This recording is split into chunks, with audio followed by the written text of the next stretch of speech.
हम लोग ऐसे बातें कर रहे थे कि जैसे हम लोगों की जान पहचान बहुत पुरानी है। पूजा ने मुझसे मेरी पर्सनल लाइफ के बारे में कुछ सवाल किए और अपनी जिंदगी की बहुत सारी बातें मुझसे शेयर की। पूजा तो यहाँ तक बोली कि उसका पति गुग्जू पांडु है और वो सेक्स से ज्यादा लगाव नहीं रखता। मैं पूजा की बातों को सुनकर बहुत ही हैरान हो गया। पूजा मुझसे मेरी लव लाइफ के बारे में भी कुछ सवाल किए।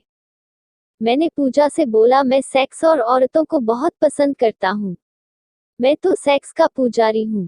मुझे बिस्तर पर औरतों के साथ तरह तरह के एक्सपेरिमेंट करने में बहुत मजा आता है। मेरी बातों को सुनकर पूजा कुछ देर तक चुपचाप बैठी रही। ऐसा लग रहा था कि वो कुछ गहरी सोच में हो। हम लोगों ने एक एक ग्लास और ब्लडी मेरी पिया और बातें करते रहे। तभी एकाएक जोरों की बारिश शुरू हो गई।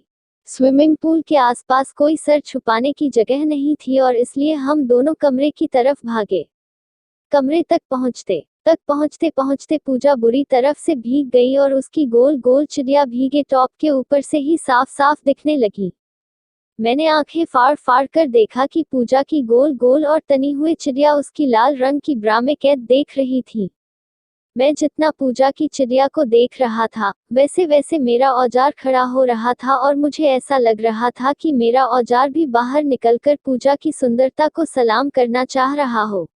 जब पूजा ने मेरी तरफ देखा, वो मेरी हालत को समझ गई और खिलखिलाकर हंस पड़ी। हम लोग अपने अपने कमरे तक पहुंच गए। संयोग से पूजा और मेरा कमरा बिल्कुल अगल बगल था। जब मैं अपने कमरे में घुस रहा था, तो पूजा मुझसे बोली, कपड़े बदल कर मेरे कमरे में आ जाना। मैंने कहा, ठीक है, मैं अभी कपड़े बदल कर आता हूँ।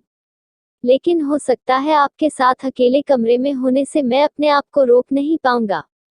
तब पूजा हंसकर बोली, कोई बात नहीं, मैं भी तो देखूं कि आप मेरे साथ अकेले कमरे में क्या क्या कर सकते हैं। फिर मैं हंसकर अपने कमरे में चला गया और जब कपड़े बदल कर मैं पूजा के कमरे में गया तो देखा पूजा अपने कपड़े बदल चुकी है और वो अब चाइनीज किमोना टाइप का गाउन पहनकर बिस्तर पर बैठी हुई है। पूजा ने कुछ मस्त सा सेंट लगा रखा था और उसकी खुशबू पूरे कमरे में फैल रही थी। मैं पूजा के कमरे में जाकर एक लो चेयर पर बैठ गया।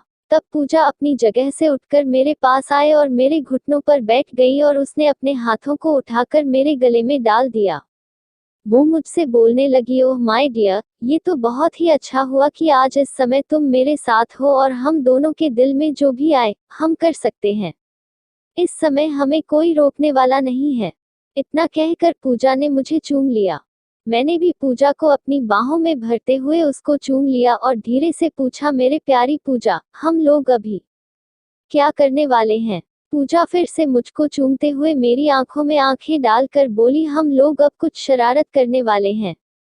हम लोग अभी जो शरारत करेंगे उसमें तुम्हें और मुझे दोनों को बहुत मजा आएगा। इतना कहकर पूजा का चेहरा शर्म से लाल हो गया। थोड़ी देर तक चुप रहने के बाद पूजा फिर बोली, मुझे आज बहुत शरारत करनी है। मुझे लग रहा था कि अकेले कमरे मेरे साथ रहना और ऊपर से मौसम भी रंगीन और इन सब से पूजा का मिजाज भी कुछ ज्यादा ही रंगीन हो गया है। मैं अब इस अवसर को खोना नहीं चाहता था और मैं चाह रहा था कि मैं अब पूजा को समझा दूं कि खुदाई का असली मजा क्या होता है।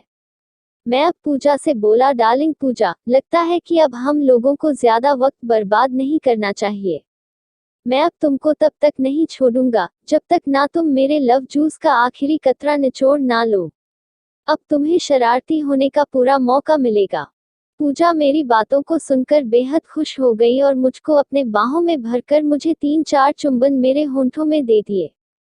फिर पूजा मेरे घुटने पर से उठकर खड़ी हो गई और अपने सर को नीचा करके, जैसे कि वो मुझे ये बताना चाहती हो कि अब वो मेरे हुक्म की गुलाम है और उसका जो भी चाहूं कर सकता हूँ, मेरे बगल में खड़ी हो गई।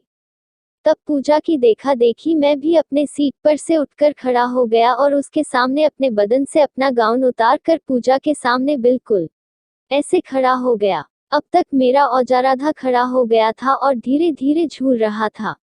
पूजा ये देखकर पहले तो शर्मा गई, उसका चेहरा लाल हो गया और फिर वो ललचाए आंखों से मेरे खड़े औजार को देखने लगी।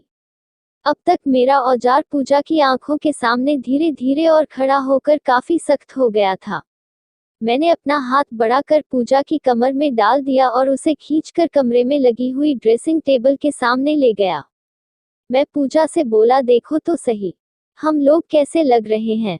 शीशे में मुझे ऐसा और उसमें मेरा खड़ा हुआ औजार और अपने आप को पूरे कपड़े पहना देखकर पूजा पहले बहुत शर्माई, फिर हंसकर वो मुझे कसकर अपने बाहों में भींचकर मुझे चूमने लगी। थोड़ी देर तक मुझे चूमने के बाद पूजा फिर से ड्रेसिंग टेबल के शीशे में देखने लगी।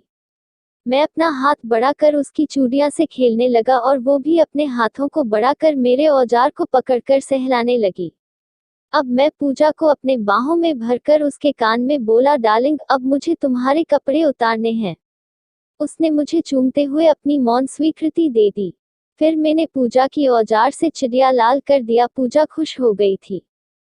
यह कहानी आपको कैसी लगी हमें कमेंट करके जरूर बताएं। अच्छा लगी तो चैनल को लाइक और सब्सक्राइब कीजिए। धन्यवाद।